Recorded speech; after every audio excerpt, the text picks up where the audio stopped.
Have you ever heard of a royal family so dramatic it could rival any Hollywood epic? Get ready, because we're about to dive into the extraordinary life of Prince Rainier III of Monaco, his legendary bride Grace Kelly, and a royal household brimming with secrets, scandals, and heartbreak.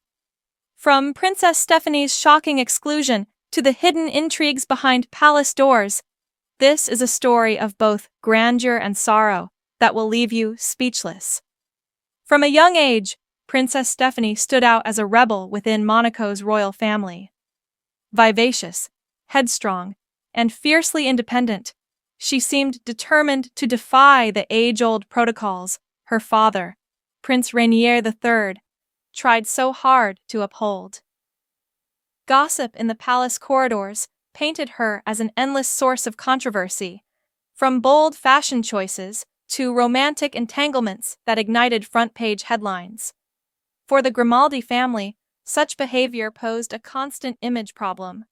Still, no one expected the nearly total exclusion Stephanie faced in her father's last will and testament. While Princess Caroline and Prince Albert inherited almost the entire royal fortune, Stephanie received a mere 1%. To many observers, it seemed a cruel twist, especially after she'd spent a lifetime on the outskirts of royal favor. Did Rainier decide this to punish her recklessness, or was it the final straw in a tumultuous father-daughter relationship that had been unraveling for years? Speculation ran wild. Some claimed that Stephanie's very public love affairs and sensational escapades had pushed Rainier to the limit. Worried that one scandal too many would tarnish Monaco's hard-earned respectability, he felt he had to sideline her to protect the principality's polished image. Others suggested he saw her independent streak as a betrayal of the perfect Grace Kelly-type fairy tale he wanted his children to embody. Regardless of his motives, Stephanie's inheritance cut felt like both a financial and emotional rejection, concluding a lifelong pattern of living in her siblings' shadows. In the end, that meager 1% might symbolize the final rupture between Stephanie and her father. After growing up under constant scrutiny, she discovered that even in death, her father had deemed her unworthy of a more significant legacy. Yet to truly comprehend how Prince Rainier and his Hollywood princess built and ultimately fractured such a fragile royal house of cards, we must turn back the clock to Rainier's own tumultuous origins. That's where the hidden rifts and long-standing betrayals first took root. Prince Rainier III was born in May 1923 to Princess Charlotte of Monaco and Prince Pierre, a French aristocrat who became Monegasque mainly through marriage. Rainier inherited his royal lineage through Charlotte, who was the illegitimate daughter of Prince Louis II. When Louis II acknowledged Charlotte as his official heir, Rainier's claim to the throne was secured. Yet this was only the tip of the iceberg when it came to palace secrets. From a young age, Rainier overheard rumors of infidelity, hidden affairs, and aristocratic mysteries that would make even the most seasoned gossip columnist gasp. The most shocking revelation was that his father, Prince Pierre, was secretly homosexual, forced by tradition to hide his true identity for the sake of a proper marriage. In the ultra-conservative setting of early 20th century royalty, such a fact was unthinkable, leaving the family locked in a masquerade of marital harmony. Unsurprisingly, the facade began to crumble. Private quarrels turned into very public feuds, climaxing in a messy divorce that reverberated through the palace halls. Rainier's grandfather, Prince Louis II, became so enraged with Pierre that he nearly banished him from Monaco altogether, allegedly threatening to deploy the Monegasque army if Pierre dared return. Caught in the crossfire, the young Rainier was shuttled from boarding school to boarding school in England, Switzerland, and France, living under the constant shadow of family discord. Such domestic chaos shaped Rainier's deepest ambitions. He watched his mother and father spiral into scandal after scandal, and he grew determined to restore Monaco's reputation, a reputation already dented by financial woes and lingering post-war effects.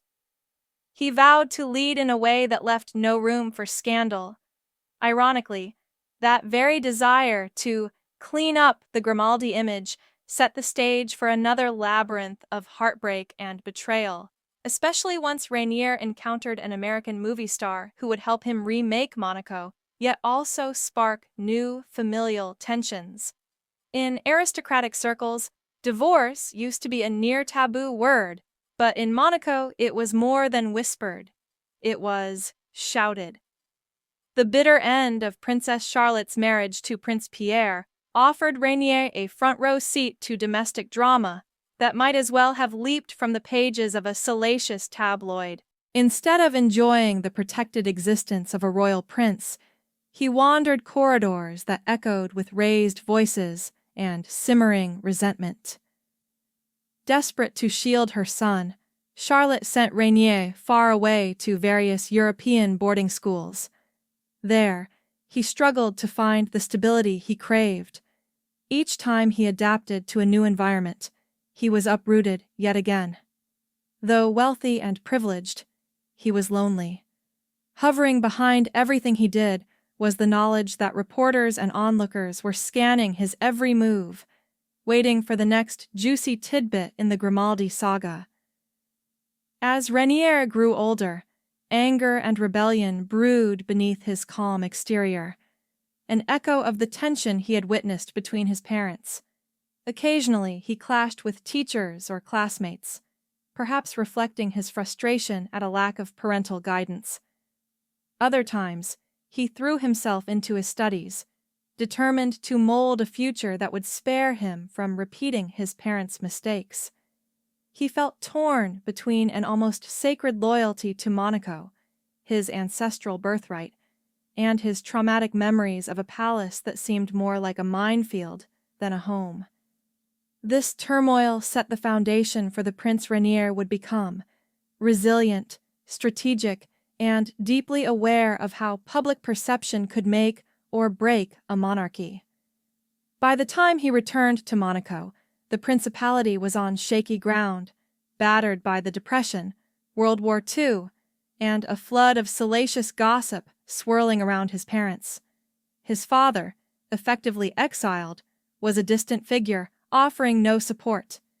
His mother, entangled in fresh controversies, was hardly a model of regal virtue. Determined not to let Monaco crumble, Rainier prepared to rescue his homeland, even if it meant burying his own hurt feelings in order to rebuild from the ground up. By the time World War II broke out, Rainier was no longer content to sit on the sidelines. At age 21, he enlisted with the French forces to combat the Nazi threat. For a prince used to glittering soirees, the grim realities of war were a stark contrast. But Rainier adapted. Rumors abounded of his cool-headedness under fire, and fellow soldiers respected him for facing the same dangers they did. Soon after the war concluded, Rainier faced personal tragedy. In 1949, his grandfather, Prince Louis II, died, thrusting a 26-year-old Rainier onto the throne. What he inherited was far from a fairy tale kingdom. Monaco's finances were shaky. The casino business that once filled state coffers had become lethargic, and the Grimaldi name was mired in gossip about Rainier's parents' messy divorce. Yet this adversity spurred him into action. Rainier threw himself into sweeping reforms designed to lure wealthy tourists and investors back to the legendary Monte Carlo casino. At the same time, he launched a massive public relations push, accentuating Monaco's Mediterranean glamour and branding it as a haven for the affluent. Bit by bit, he revived interest in the principality, stabilizing its economy and gingerly repairing its global reputation. Throughout this period, he refused to let old scandals define him. His wartime service, combined with fierce determination, gave him a unique credibility. A young monarch who had proven himself both in battle and in the boardroom. He saw an opportunity. A new era could overshadow the old controversies if he found the right catalyst to capture global attention. Little did he know that spark would come in the form of an American film goddess whose arrival would usher Monaco into a golden age, one as dazzling as it was precarious. Just when Prince Rainier thought he could focus solely on revitalizing Monaco, fresh scandals emerged from the palace, this time starring his mother, Princess Charlotte. Her love life remained notoriously unstable, culminating in a sensational affair with the infamous jewel thief René the Cane. For Rainier, each new scandal was another blow to his painstaking image repair campaign. Across Europe, critics sniped that the Grimaldi behaved more like a troupe of melodramatic performers than a regal dynasty. Rainier's frustration mounted. He had inherited not just an empty treasury, but also a legacy of humiliating headlines that threatened every diplomatic relationship he was trying to build. Restoring the casino's golden reputation was only half the battle. He also had to convince the world that Monaco was stable and respectable, despite his family's tabloid-stirring antics. So Rainier doubled down on his official duties. He organized concerts, cultural festivals, and philanthropic events, all aimed at spotlighting Monaco's more refined qualities: art, philanthropy, high-end hospitality.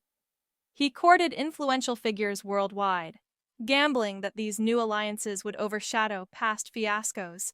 Even so, every rumor about Charlotte's latest romance chipped away at the respectable facade Rainier worked so hard to construct. Secretly, Rainier may have feared that no matter how bright a veneer he built, it could all come crashing down if the family refused to abandon its old ways.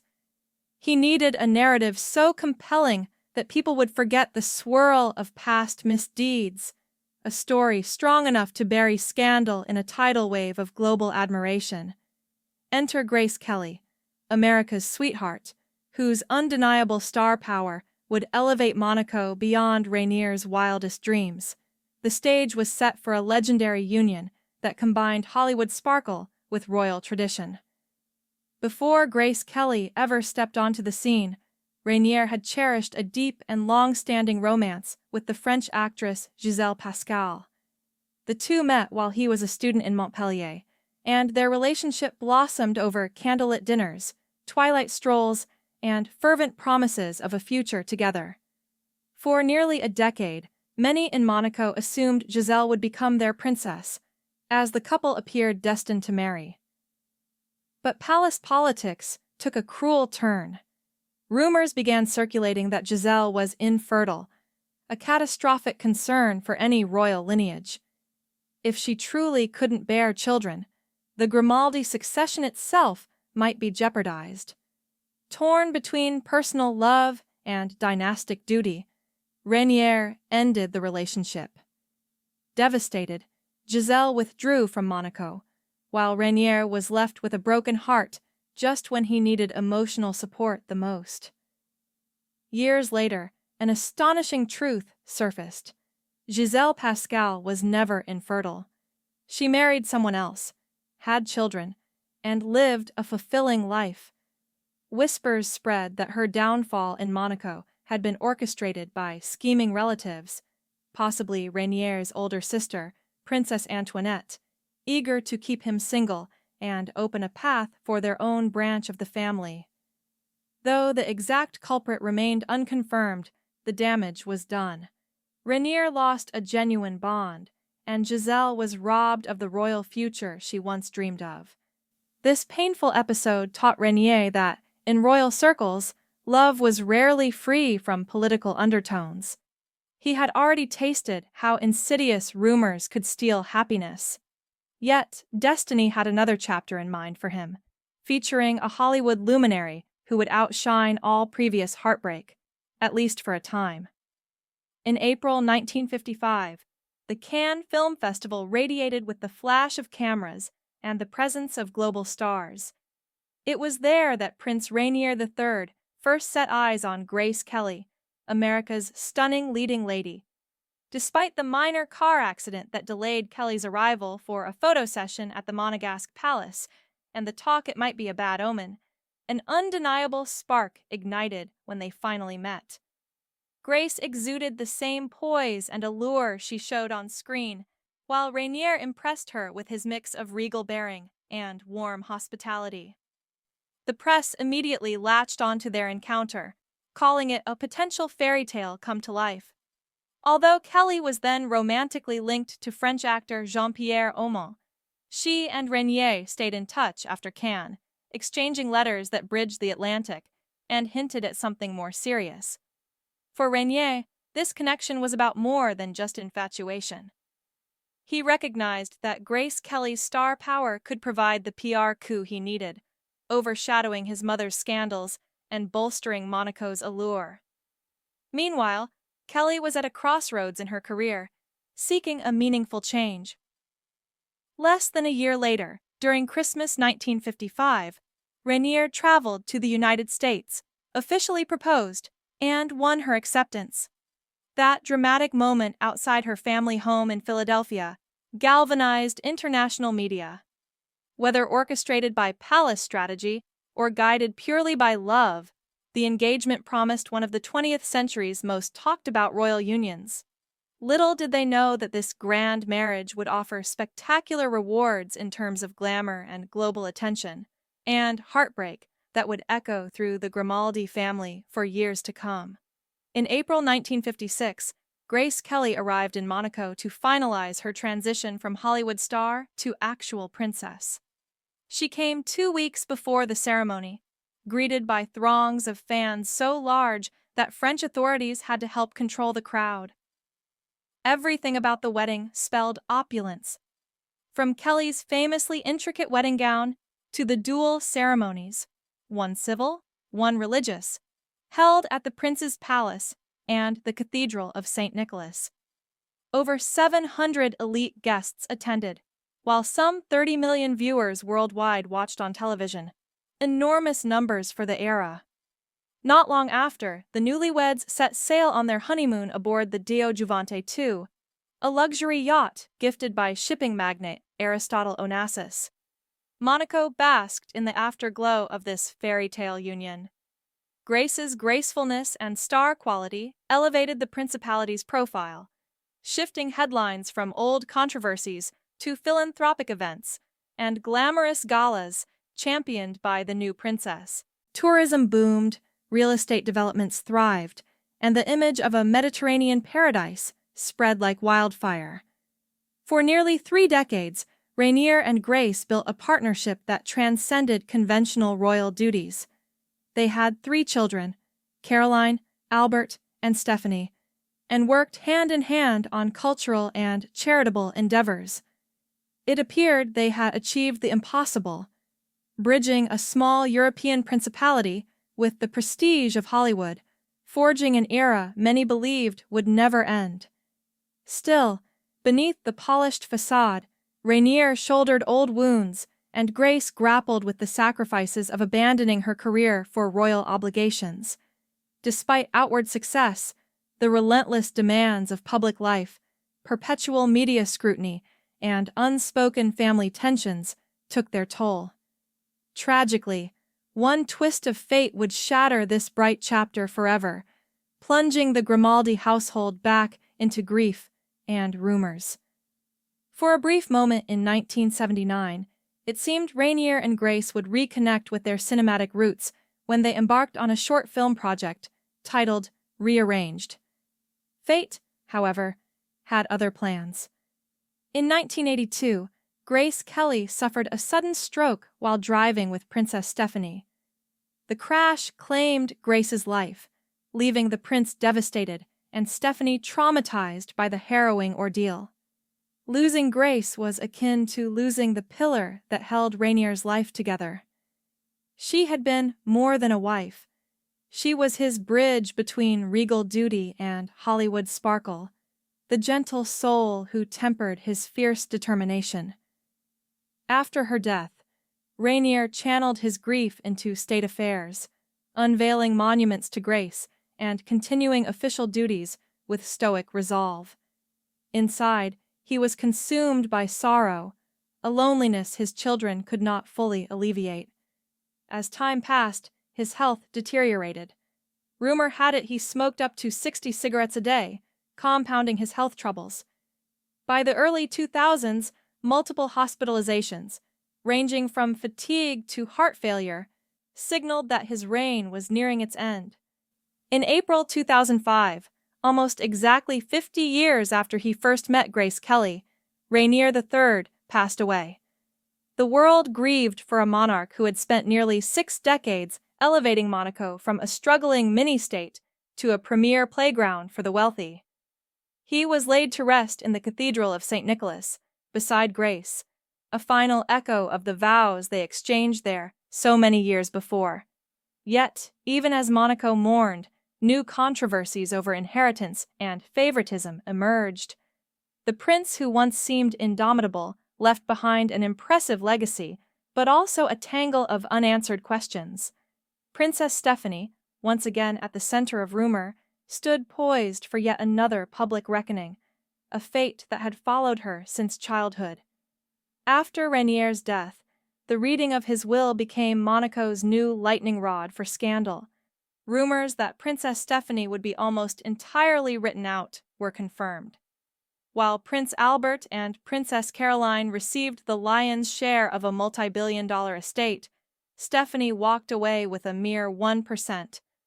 Some palace insiders whispered that Rainier had grown weary of her rebellious streak and feared that giving her more influence might derail Monaco's carefully polished image. But that wasn't the only bombshell. The shadow of Giselle Pascal's alleged infertility resurfaced, revealing she had led a perfectly normal family life elsewhere. Who had seeded such destructive lies decades earlier? Possibly Princess Antoinette, determined to position her own offspring for succession. If Rainier never married or failed to produce heirs, the crown might shift to her side of the family. It was a web of intrigue reminiscent of a Shakespearean drama, underscoring that the Grimaldis had never truly escaped the conspiracies that plagued them. In the swirl of these revelations, one conclusion became evident. Behind every lavish ball and philanthropic event lay years of manipulation, heartbreak, and relentless power plays.